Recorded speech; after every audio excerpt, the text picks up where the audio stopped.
Je suis Madame Robert, présidente de l'association Senior Flex, qui est active sur la Belgique et sur la France pour la défense, la représentation et la valorisation des seniors qui veulent rester actifs. Et donc, nous avons pour le moment ici de grands défis à relever, parce que pour le moment, la Belgique est dans les 4 derniers pays de tout l'OCDE en ce qui concerne le taux d'activité de ces seniors. Nous avons donc 2 fonctions principales. La première, c'est de faire du lobbying auprès non seulement du gouvernement, des politiques et des entreprises pour faciliter les conditions dans lesquelles les seniors peuvent retrouver du travail ou en trouver quand ils en cherchent.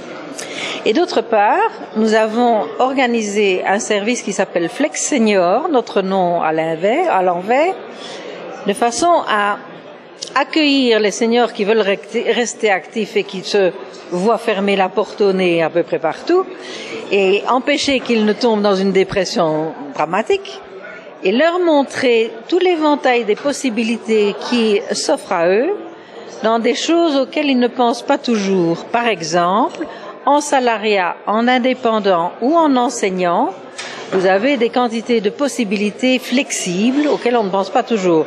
Par exemple, le télétravail, par exemple la franchise, par exemple la consultance bien sûr, par exemple part-time, par exemple la possibilité aussi de faire des intérims dans l'enseignement, dans la matière qu'on a pratiquée toute sa vie mais qui n'est pas forcément reconnue par un diplôme.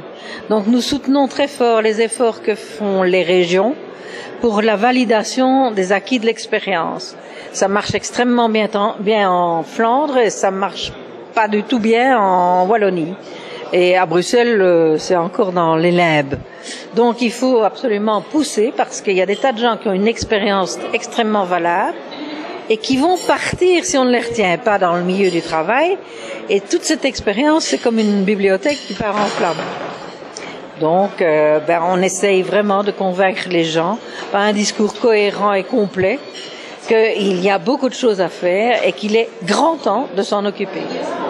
Je voudrais qu'à la fin de cette journée, où nous avons beaucoup travaillé, bien avant aujourd'hui, je voudrais que les politiques, tout le gouvernement, soient conscients qu'un seul ministre ne peut pas changer le monde, mais que notre société a changé extrêmement beaucoup et rapidement, et qu'il faut absolument une cohésion entre différents ministères qui sont concernés, parce que les seniors, ils peuvent être chômeurs, ils peuvent être pré-retraités ou ils peuvent être retraités.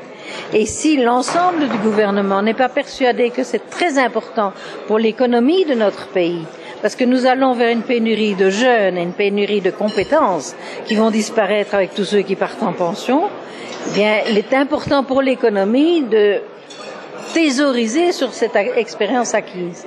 Et donc je voudrais bien que nos dirigeants soient conscients que ce n'est pas une seule personne qui va faire changer le monde, mais que c'est extrêmement urgent. Il est pas trop tard, mais il est minuit moins 2.